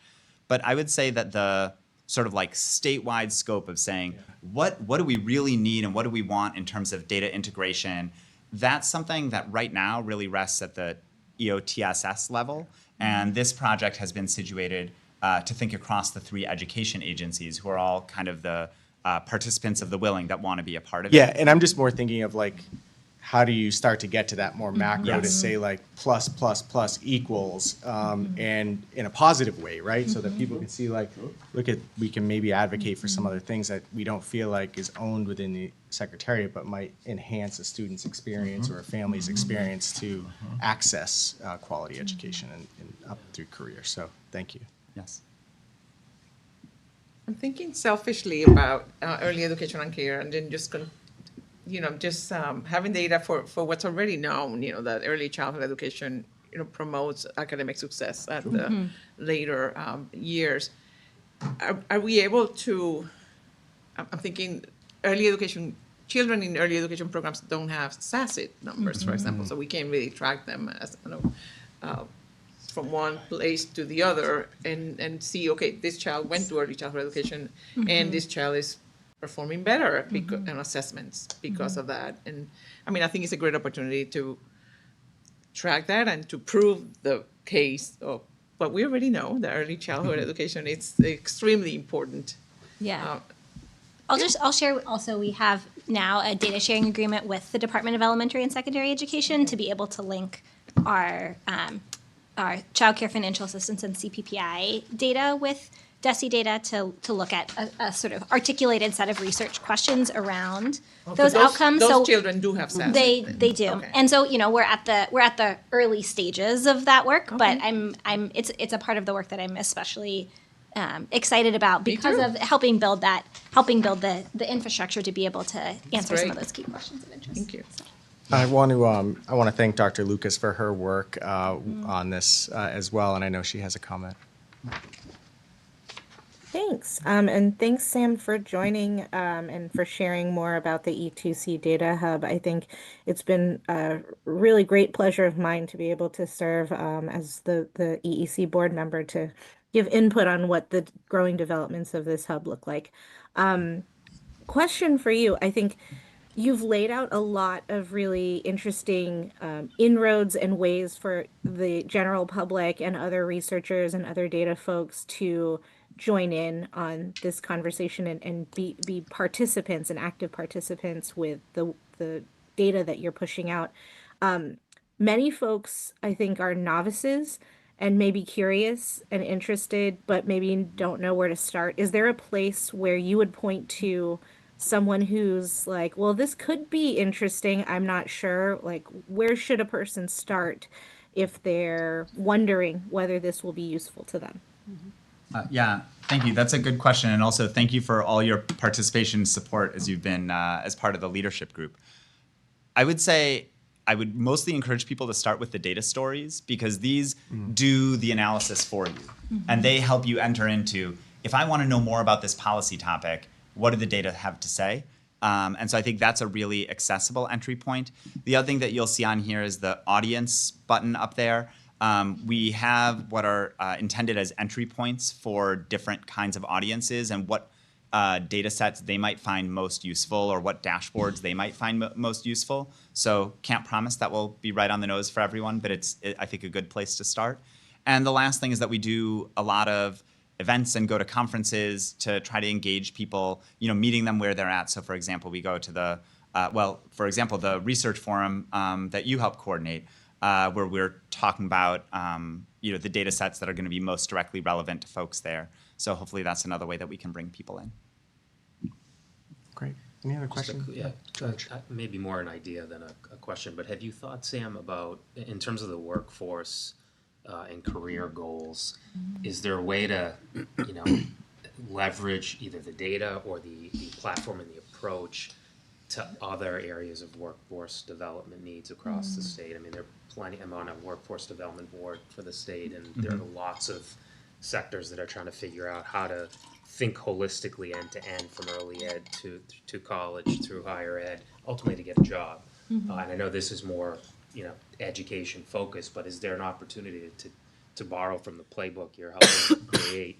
Yeah, so there's a group at Labor and Workforce called the Department of Economic Research, which, in addition to the research that they do, they also, in a lot of ways, are doing kind of equivalent work, trying to improve the accessibility and the standardization and availability of their data sets on labor market data.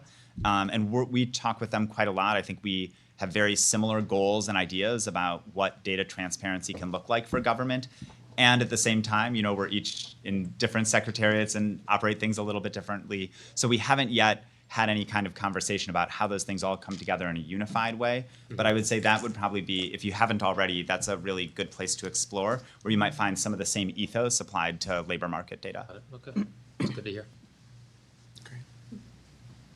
Nikki? Adrian, do you mind telling us a little bit more about you mentioned 4 more data points that'll be coming in the early childhood. What are they? Yeah, so our goal is to make sure that every visualization on the KPI dashboard has an active link to download the underlying data. So it's the exact same data that you see visualized in the dashboards, but in a downloadable form. We've heard from stakeholders that having the data out there visualized is great, but if they want to then make their own graph, they're hovering the tooltip and typing things into Excel and, shifting the visualizations. So we have each of the 3 data sets, that Sam highlighted are all correspond with visualizations in the hub, and with I'm gonna get this wrong off the top of my head, but the data, for example, on openings and closings and the aggregate residential placement number, some of those other visualizations that aren't currently have downloadable data in the hub will be, and the one that is still in process is the CCFA caseload. The data behind that visualization, that will be the last one to bring on board, and then we will be able to say that we have met our goal of making 100% of the dashboard data downloadable, the underlying aggregate data downloadable in the hub. Great, that's great to hear. Amazing. Yeah, Mr. Secretary.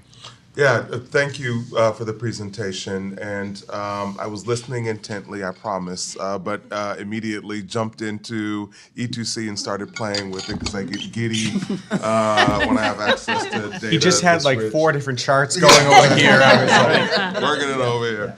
But I do think that you referenced earlier that this work began with the support of federal dollars, and that ultimately dried up. And it was, I didn't know what EOTS actually stood for until today. But EOTS supported this. Thank you. You're ready to go now. Your work here is done. That's fantastic.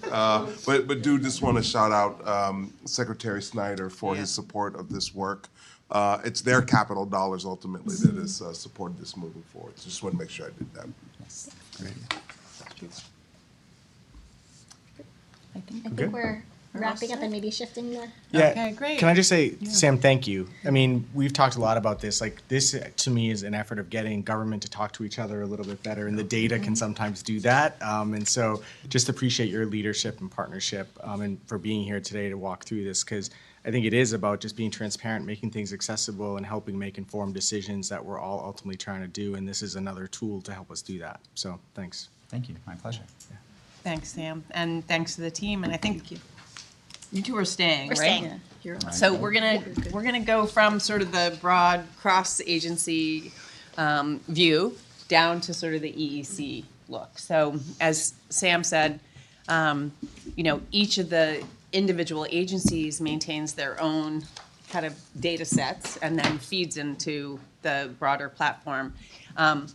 You all are aware that we have been building our capacity in data analytics and data accessibility, as well as in research. And about a year ago, we came and shared with you all the first ever research agenda that the agency has had. And again, I think Sam did a great job and these guys did a great job of really explaining why that's so important. You have people who want to study what's happening in the field and they want to know if it's relevant to the policy work that's happening.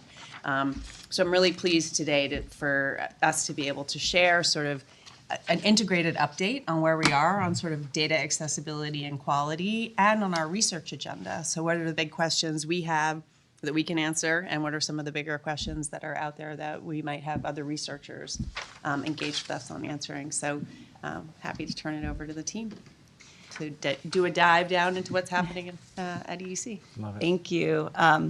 As I was trying to organize my thoughts just to provide some high-level context and opportunity to reflect, I realized how much joy, we were talking about joy earlier, how much joy I and I think we all sort of feel in seeing this work move forward, and really want to thank you, Commissioner, and the entire board for really wholeheartedly supporting data-driven decision-making and sort of the value of building infrastructure and having dedicated staff at the agency who are able to support the capacity, which includes us and quite a few folks behind us, both literally and also in other places, which not only obviously enable EEC to share insights and learnings, but also help communities and programs and families and educators, again, be able to sort of be part of this conversation in a collaborative way. And I think when leaders sort of visibly trust and use data in their decision-making, it really sends a powerful signal that evidence and research matters, and feel so strongly how important that is, especially in this time, and fortunate to be at an agency and in a state that really continues to value that. And I think I've really seen again, this sort of infuse across the agency over the past few years, as well as externally. So there is now a desire for more data and access to research, right, and data quality, and a lot of excitement in the research community and in the field generally about connecting and collaborating. And so I'm just thankful for the time and the space and permission to use data and be in an organization and place that values evidence. So without further ado, I think we've hit some really important milestones and goals as an agency, and really appreciate and was thinking about the fact that there's a whole section in our new strategic action plan on agency infrastructure, and also, again, urging us to continue to use evidence and data to inform ongoing decision-making and examine the effectiveness of our investments, our policies, and our programs. I think this will help support us and sort of help us track progress both towards our goals, but also hold us accountable for making adjustments and changes to make sure that our precious resources are being used in the best possible way. And I think our research agenda really provides an important framework and roadmap for supporting that culture. It includes our research priorities, which are in the form of questions, to align our research, our evaluation, our analytic efforts, and really ensure that our data collection is driven not only by compliance, but also by decision-making needs. So I think we are continuing to mature and on a journey of our own in getting there. And I think, as you will see in our updated research agenda, which I have before me and I'm very excited about and is now also on our website, I think we are also continuing to really be thoughtful and intentional about focusing on what some of the most pressing questions are. And again, not only reporting on outcomes generally, but also exploring what works for whom and under which conditions. And so you will hopefully see that reflected in our updated agenda. I think for the EEC board to be aware of, sort of thinking about our research agenda is really very much a learning agenda that focuses like primarily on the levers and the investments and the services that the agency is focused on. And so I think that helps strengthen our strategic direction and hopefully again gives the board more visibility into the impact of our investments. Our agenda is not an exhaustive list of like all the important questions, and I think, again, is really a tool to help us focus and is very much a living document that we will continue to make adjustments to over time. So with that being said, it has been really helpful to go through a recent process of really revisiting our research questions, which we recently spent the last few months doing, both internally and also in partnership with external stakeholders, so that we can really use our resources and our capacity to, again, focus on the issues that matter the most and sort of stay focused on those moving forward. So I think we also really value sort of the collaboration and input. I think whether it's EEC engaging in a more formal research partnership, whether it looks like us providing data access and engaging with researchers outside the agency, or whether it looks like us really lifting up others' research efforts in adjacent spaces. And so I think we really hope that the research agenda, again, is sort of a guidepost for our strategy generally, and again, helping to really foster a culture of continuous improvement. So we have really organized our research and data strategy as an agency in 4 main areas, and in partnership with our new Data Advisory Commission, which we'll talk a little bit more about later. This has been just helpful in terms of, I think, the different strands of work that are really important to help support this strategy. And just want to recognize that today we're focused on sort of the first 2 here, which is really, again, articulating what our research priorities are, as well as sort of aligning our analytics and expanding public access, again, not only through EEC as an agency, but as part of the larger data infrastructure, as we talked about in our previous agenda item. So, in line with EEC's research and data strategy, 2025 was quite a busy year, and the research team accomplished a lot, which we're very proud of and grateful to have been able to do. So we promoted, research and data transparency through publishing data briefs. The agency has now a webpage where we post our data briefs. We published 3 on CCFA, C3, and CPPI, and we have more to come in the hopper. We, also incorporated, research and data into our decision making, and that's through partnerships that the research team, the data team has with program teams inside EEC. We came to the board a few months ago talking about career pathways, supporting that program team. We also have worked with CFCE team as well to help them with data collection and using data to inform some of their programming. So excited that we've been able to partner with different teams inside EEC. We've also improved data collection and accessibility through streamlining our C3 survey and some of the applications that come with that. So making that more standardized, programs know when to sort of anticipate when we're going to be asking for data and what data we're going to be asking them for. And then we've also answered priority questions on the research agenda, through robust, research partnerships with external organizations. And we've been able to share those learnings and gather input, all in an effort to better support the field. And so that's a nice segue to the, thank you, next slide, which is just highlighting some of the research projects that we had, some of which are still ongoing and some of which have concluded. This is not, again, this is not exhaustive. This is just an example or a subset of some of the projects that we've had recently. And they've, focused on everything from, understanding how sort of higher education institutions, apprenticeship models, leaders within programs are providing professional growth opportunities for educators. We've studied the effects of different CCFA improvements, whether that be rate increases or the new contract reprocurement or the early educator staff pilot. In addition to sort of outside formal evaluations, we've also collected information and conducted different landscape analyses, one of which we did share with the advisory committee a few months ago to learn from other states about how to make our family fee table more accessible and easier to use.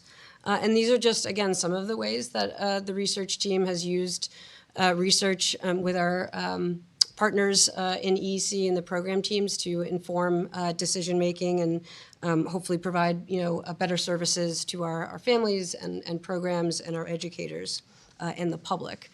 I'm going to transition to Adrian. I think one of the things that Amy mentioned is that the research agenda and some of these research projects also highlights for us areas where we might want to collect new information or new data, or where we might have information that would be good to share. And so Adrian's going to highlight some of the accomplishments that the data team has had in sharing and improving our data.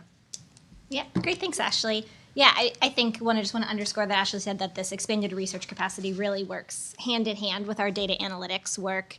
And that, Ashley talked about the partnerships with external researchers. And we've also had an emphasis in the past few years of getting more data out there publicly, both for researchers who we aren't able to partnership in the deep ways that Ashley described, but also members of the public, so that we can increase this transparency into our data. So I think folks know, you can see the screenshots here, a couple of highlights.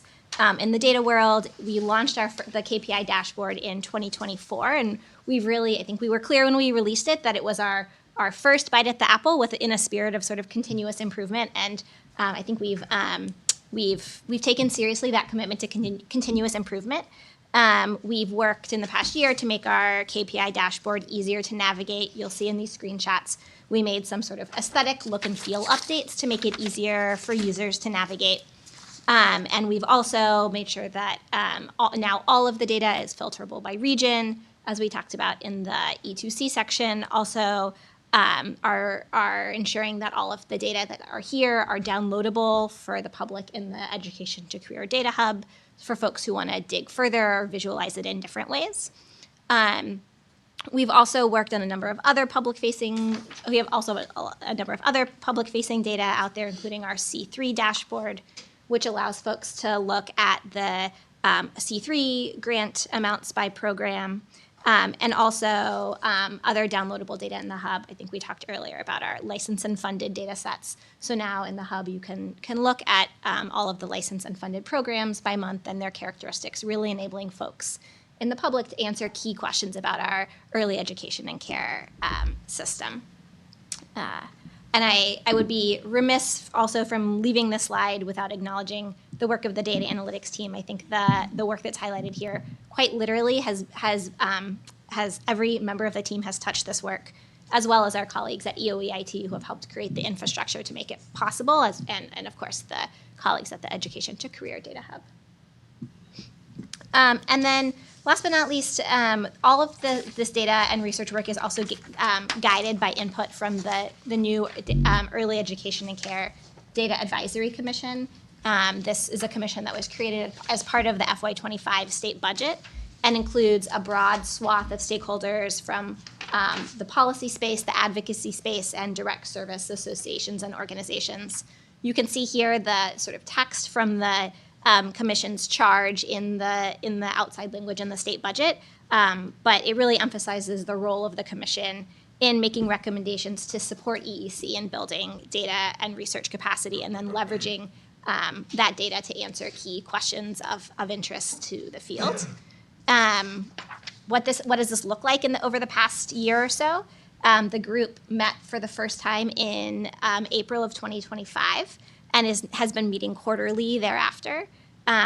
During these meetings, the commission members have reviewed and advised on some of the questions for the research agenda and the EEC's data and research priorities. They've weighed in on the metrics that EEC published in its strategic action plan to measure progress towards goals, and also talked about, discussed, and weighed in on some of the data system development that EEC has underway.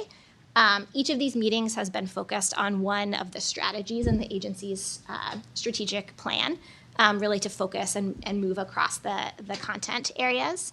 And the commission is now supporting the development of the annual report, which will include a set of recommendations from the commission to build, to continue to build data and research capacity in the agency. So the link is there to the Data Advisory Commission website, and I encourage folks, if you're interested, the minutes and materials and recordings, if you're really ambitious and curious, are all posted there, so you can dig in and learn more about this group and the work. So we are really pleased to launch a refresh of our research agenda, and I think some of the we had a very long list of questions that were interesting, and I think it was really helpful to, again, work closely with our colleagues and also get input from external stakeholders to sort of filter that list, although we're not losing all those questions, to, again, try to focus the agenda on questions that are actionable, that are sort of relevant, and that, if we spend time doing analysis in this area, there's sort of a direct link to actions or reflection that we think is important, both in the near term and the longer term. Some of the questions that you'll see on the agenda are sort of already in progress in terms of we have a research partnership or there might be external researchers focused on there. And some of them, again, are a way for us to stay focused on, again, sort of signaling, as I think Sam talked about before. These are some of the, from EEC's perspective, most policy relevant questions, and there may be some opportunities to, again, collaborate with folks in our very amazing Massachusetts research community, which we are lucky to have to, again, sort of address as many of them as possible. And I think as our own capacity improves, expands, I should say, not improves. It is already the best. I think just also recognizing that we are increasingly able to do some of our own internal analyses to, again, give us important information about sort of the field as a whole in some cases, or do some sort of early research and evaluation on different questions. Ashley very much led the update of our research agenda, again, in partnership with many others. And I want to give you a chance just to talk about a few of the specifics. Thanks. Yeah, and just to highlight, I think this took a lot of time and back and forth with program teams, right? I have an understanding, obviously, of the different activities that are going around the agency, but understanding on a deeper level, what program teams want to accomplish, what questions they have, what goals, requires me to have conversations and more than one with folks. So just want to send appreciation to the program teams who spent a lot of time with me, particularly Jocelyn Bound's team and Sarah Volkanant, who we had quite a bit of back and forth on some of the sections. And so just greatly appreciate all the support that they gave to this effort, and it makes the research agenda better. And the intent of this research agenda was to really align it with EEC's strategic action plan and focus in on these research priorities that would move that work forward and support it. And so, the questions on here, some of which are about sort of evaluating existing programs and services to promote continuous improvement, right? What is going well? What might be some barriers or opportunities for improvement? How can we sort of adapt our programs and services to improve? Some of it is about gathering sort of new data and information that we don't sort of have at our fingertips, right, to increase our understanding and insights into the field, including insights around programs and families and educators. And then there's also sort of understanding the impact of policy changes. So not just sort of evaluating an existing program, but hey, we're going to make a policy change. Now let's use research and data to sort of understand the impact of that policy change and sort of adapt and move forward. So as Amy mentioned, these questions are more sort of oriented to our strategic priorities. And this slide hopefully highlights some of the kind of main topics. But happy to, answer any questions or provide more detail if folks are curious about a certain section. But it is online for all of you to explore. Thank you. I know Dr. Lucas has a comment. Yes. I have 2 comments and a question, and I'll lay it all out there so that it's all there at once. First comment is, I just appreciate Ashley, Adrienne, Amy, the team, and Sam as well for building this infrastructure that is really hard and really necessary for us to be able to understand what is going on in the field, understand what our taxpayer dollars are going toward in terms of serving children and family and educators in the Commonwealth. And so, now that we have these things in place, I love it. And I'm so glad that you are working so hard on building and maintaining these pieces of infrastructure. It's not easy. And as Ashley mentioned, I want to recognize the amount of effort that goes into creating. This looks like a document, this looks like a slide deck, but there's so much effort that goes into creating these types of structures. So appreciation there all around. Second comment, I love the fact that these priorities really focus on what is needed and not necessarily are prescriptive about how. And what that says to me is that you are not necessarily looking for only quantitative folks. There are many qualitative questions that I see in these questions. And so just want to uplift that for folks who may be following along, that, there's not a type of researcher. What we're looking for, it seems, is, whoever can contribute to providing answers to any of these questions. And I love that these are designed and spelled that way. My question for you is, what does it look like for someone to raise their hand and say, oh, wow, I actually maybe am working on something that might have part of an answer or the answer to one of these questions? How does someone get that to you? What does that mechanism look like? Or if someone wanted to embark on a research project or do some data collection that might answer one of these questions, what would their first steps be to getting in touch? Thank you. I actually sort of guessed this question might come up. So, and it's an obvious one, I think. So, I think there's several avenues here. So, first of all, just very basic in our research agenda is a email address that goes straight to our research and data team. And I think if folks have, first of all, any questions, even about the research agenda generally, what it means, what's going on, or are interested in something or engaged, we are very open to engaging in direct conversation with specific folks. I think one of our goals for moving forward, we have really tried to commit to, again, through our website and through, sort of public spaces, sharing back again, what we're learning and findings, and even sort of project descriptions, so folks can get a sense of the kinds of research, Dr. Lucas, to your point, which may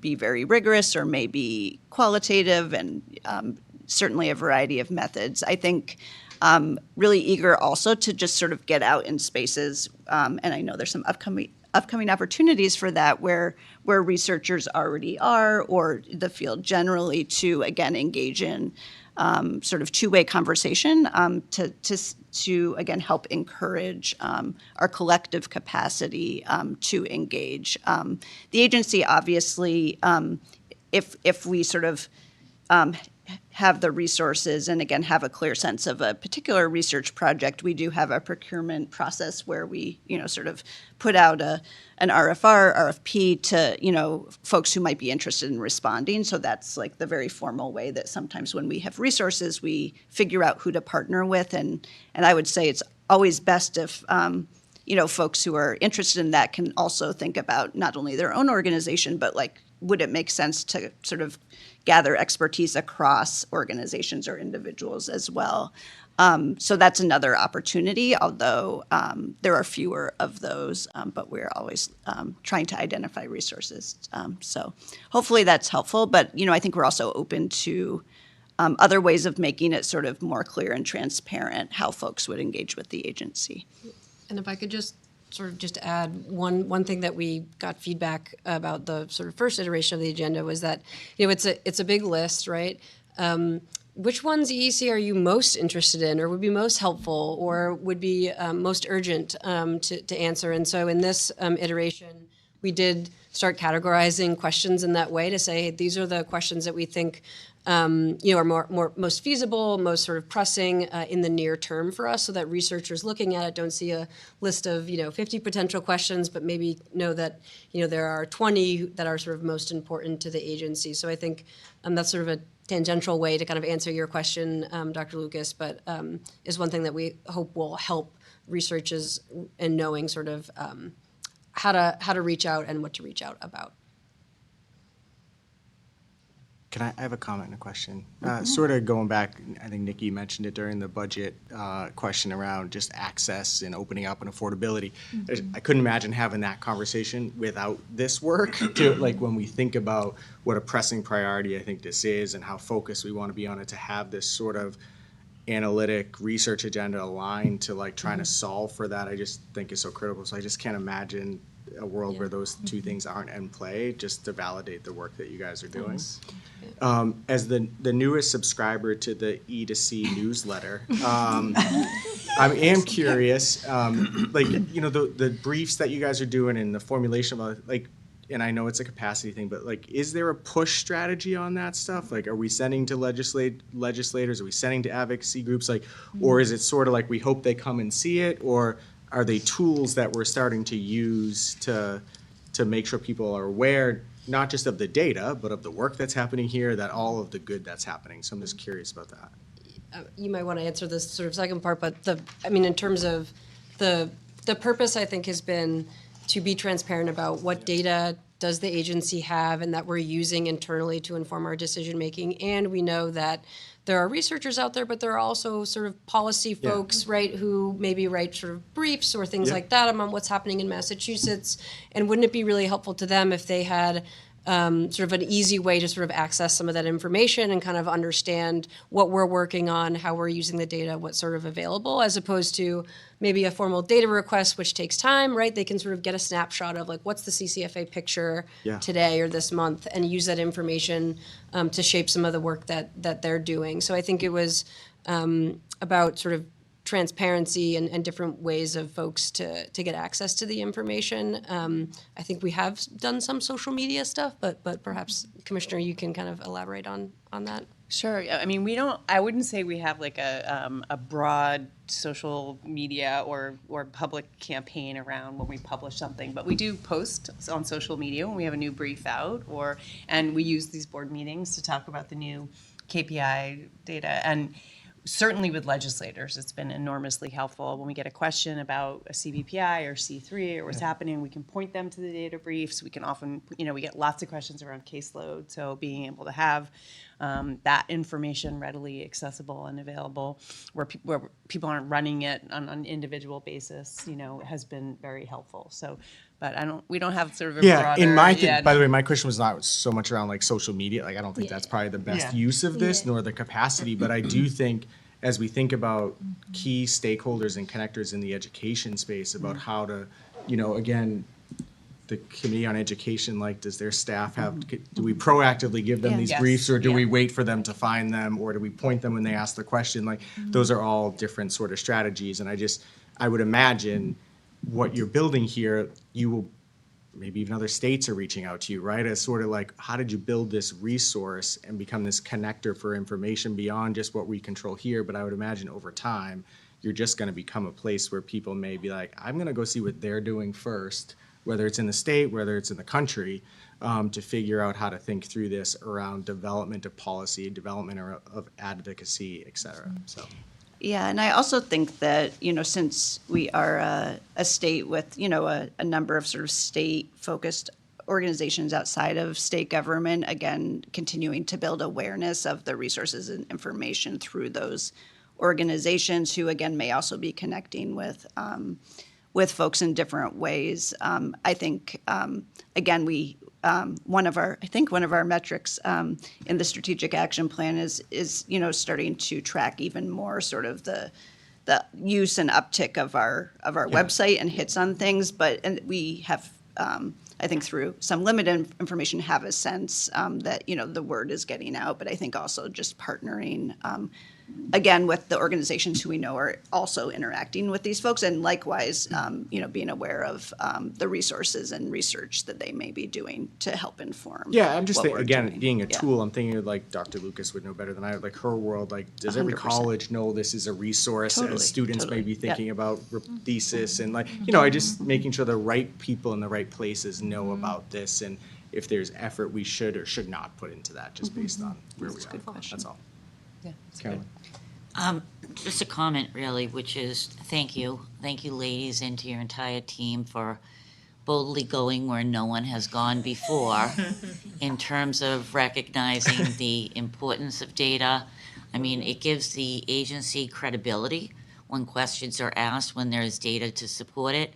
I'm very, very supportive and believe in data-driven decision-making. But it also has been, I've been in the public sector now for close to 30 years, and it's always been baffling to me how you ask a question and they're like, well, we don't have any data. And it's like, well, you really need the data because otherwise you're just saying so, right? So really when you're advocating or saying something and you want people to believe you, you need that data. And, we are government, so there should be transparency. And these are all facts. Share the facts. And a lot of times I feel like government doesn't do enough to promote the good work that it's doing. And the data really helps to deliver that message with fidelity and credibility. So thank you very much to you and your entire team, because this is incredibly exciting, and I can't wait for other agencies to follow suit with the progress that you've been able to make. Yeah, I just want to echo the thanks. I was really excited to read the research agenda yesterday, and it's just so full of really actionable questions that once you guys have done the research, it will come here and it will inform the decisions that are made across the department, really. So just really exciting to see, just such a research agenda that's so rooted in the work that actually needs to be done, which sometimes research can be very far removed from that. So it's a real accomplishment to have done that. So thank you. Yeah, and I think in terms of now the work begins, right? We have this research agenda and now it's about sort of going through and trying to find the resources and experts that can sort of support in moving this work forward, so. And kudos to the secretary and the commissioner for making this a priority, and all of the board members for supporting it, so. Yeah, I wanted to echo that too, because I think without the board's sort of continuing support, pressure, interest in making sure that we are presenting the data and driving our decisions through a data-driven lens, we wouldn't have been able to prioritize resources, and we have to make choices. How are we going to hire? How are we going to do it? And I just have to say, making a decision to invest in this resource in the agency is paying off in so many different ways. You can see it in the budget because we're able to produce data on what's happening in our caseload. You can see it across the teams where, these guys are partnering to create better caseload projections. They're partnering to understand what would be an impact of a family child care pilot in this area. And, so we're building sophistication and capacity all around by supporting. And we did have to make difficult choices about where to build capacity and what to support, and having the board's interest in this and knowing we needed to be here presenting to all of you really made that an easier choice. And I know you have one more slide, right? Did you Oh, want to? yeah.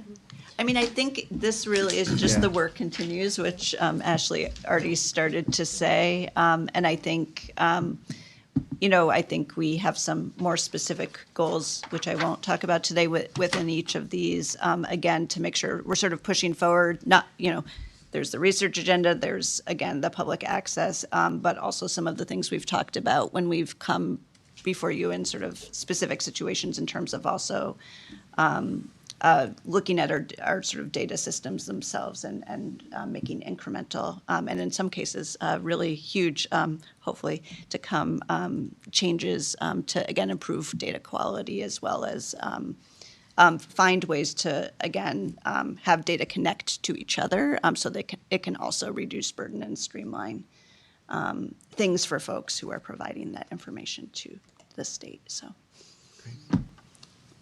Any other questions, comments?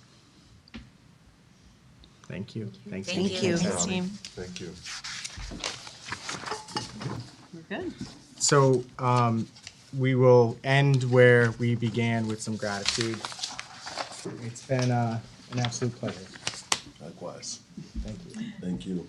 I also, before we close, I also want to acknowledge Commissioner Kershaw as she gains another hat to wear as interim secretary starting next week. Amy, you've led us in this department with steadiness, integrity, and deep care for children and families. And for a few weeks, the broader secretariat will get to experience what we already know. Your thoughtful leadership and your unwavering commitment to doing what is right for kids. And we support you over this next couple of weeks. Thank you. Of course. Congratulations. Yeah. Thank you. God bless you. And very brief, yes.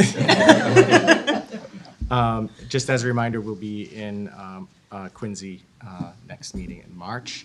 And with that, I will make a motion to adjourn. Can I have a second? So moved. All those in favor? Aye. In Quincy.